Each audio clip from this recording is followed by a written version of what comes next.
Horas Amainang, selamat pagi. Semoga kita semua dalam keadaan sehat dan penuh sukacita memulai aktivitas kita pada hari ini.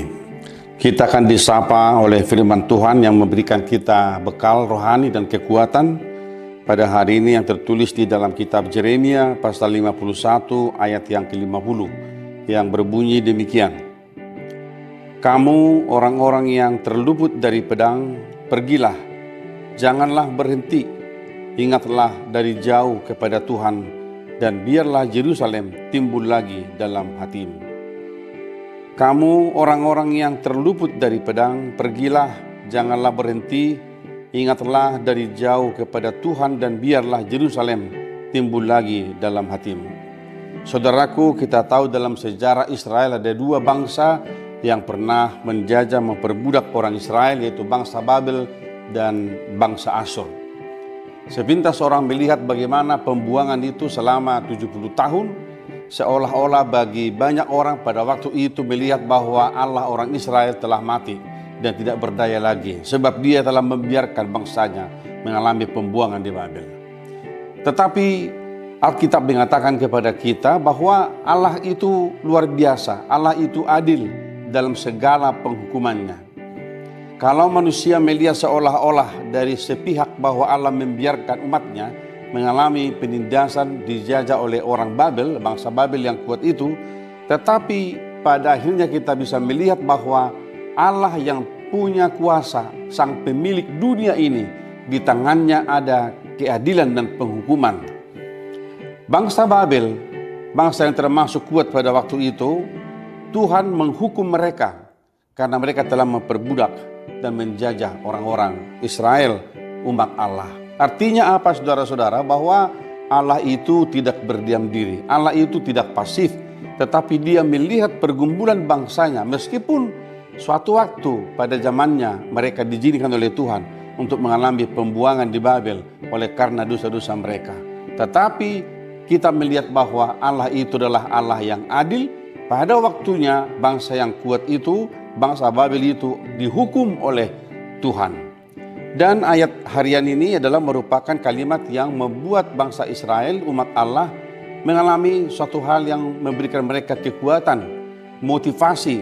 Dikatakan bahwa kamu orang-orang yang terluput dari pedang, pergilah, janganlah berhenti, ingatlah dari jauh kepada Tuhan, dan biarlah Yerusalem timbul lagi dalam hatimu. Saudara dikasihi Tuhan, orang-orang yang telah terluput dari pergumulan, yang telah terluput dari segala penderitaan dalam kehidupan dunia ini, Tuhan katakan kamu jangan pasif, tapi kamu harus terus melangkah, berjalan dan terus berjalan. Karena apa, saudara-saudara? Orang yang telah mengalami pembebasan itu, dia tidak cukup hanya untuk melihat bahwa hidup ini telah selesai, tetapi Tuhan berkata, dari satu pergumulan kepada pergumulan yang lain, kita harus terus berlari, berjalan dalam kehidupan kita. Dan jangan tinggal di masa lalu. Masa lalu adalah sebuah kehidupan kita yang telah kita lewati, tetapi syukurilah hari ini, dan besok adalah hari yang kita harapkan, hari yang lebih baik daripada hari ini. Saudaraku, mari melangkah ke depan, melihat jauh ke depan perjalanan hidup kita bersama Tuhan. Biarlah yang lalu itu telah berlalu, tetapi syukurilah hari ini dengan segala apa yang ada pada kita. Saudaraku, tidak ada manusia di dunia ini yang luput dari pergumulan, tantangan kehidupan, persoalan hidup. Semua manusia mengalami pergumulan hidup itu. Semua manusia mengalami tantangan, bahkan mungkin ada masalah, duka cita dan sebagainya. Tetapi hari ini firman Tuhan katakan, kamu yang telah diluputkan oleh Allah, melewati pergumulan itu, berjalanlah, pergilah, dan ingatlah terus kepada Tuhan, dan biarlah Yerusalem timbul dalam hatimu. Artinya ada satu kota impian kita, Yerusalem, kota Allah. Semua orang pada akhirnya akan masuk kepada Yerusalem yang baru setelah mereka melewati masa-masa yang sukar, masa-masa yang sulit, segala kepahitan di tengah-tengah dunia ini. Saudaraku, ini menjadi firman Tuhan yang luar biasa, ayat yang menghibur kita, memberikan kita motivasi ke depan, supaya kita boleh melihat bahwa Tuhan menantikan kita di masa yang akan datang. Tuhan berjalan bersama kita untuk meraih masa depan kita.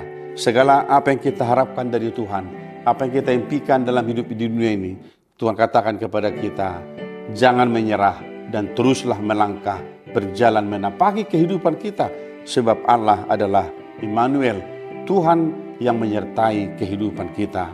Amang inang dikasihi Tuhan, ada mungkin kita yang sedang sakit di rumah, yang dirawat di rumah ataupun di rumah sakit. Doa kami, semoga amang dan inang Tuhan berikan kekuatan, semangat yang baru untuk boleh melihat bahwa hidup kita ada di tangan Tuhan, dan apapun yang kita alami dalam hidup ini, senantiasa Allah menyertai kehidupan kita. Hari ini kita akan bekerja, meneruskan segala kegiatan kita. Mari tetap berdoa kepada Tuhan dan berserah pada Tuhan, supaya apa yang kita kerjakan hari ini Tuhan berkati menjadi sukacita bagi kita semua. Tuhan Yesus memberkati kita. Amin. Kita berdoa. Terima kasih Bapa di surga untuk firman-Mu hari ini. Firman yang telah menyapa kami, menguatkan kami, memotivasi kami supaya kami terus melangkah dan berjalan menjalani kehidupan kami ke depan. Dan kami mengingat Tuhan, sebab Engkaulah sumber kekuatan, sumber segala berkat yang melimpah dalam hidup kami. Berkatilah kami hari ini Tuhan, dalam setiap aktivitas kami. Berkati mereka yang sakit, yang bergumul, yang berduka cita. Tuhan berikan kekuatan dan penghiburan bagi mereka Tuhan. Terima kasih Bapa di surga, kami menyerahkan seluruh hidup kami hari ini dalam tangan pengasihan-Mu. Di dalam nama Tuhan Yesus Kristus kami berdoa dan mengucap syukur. Anugerah dari Tuhan kita Yesus Kristus, kasih setia dari Allah Bapa, dan persekutuan dengan Roh Kudus menyertai saudara-saudara hari ini sampai selama-lamanya. Amin.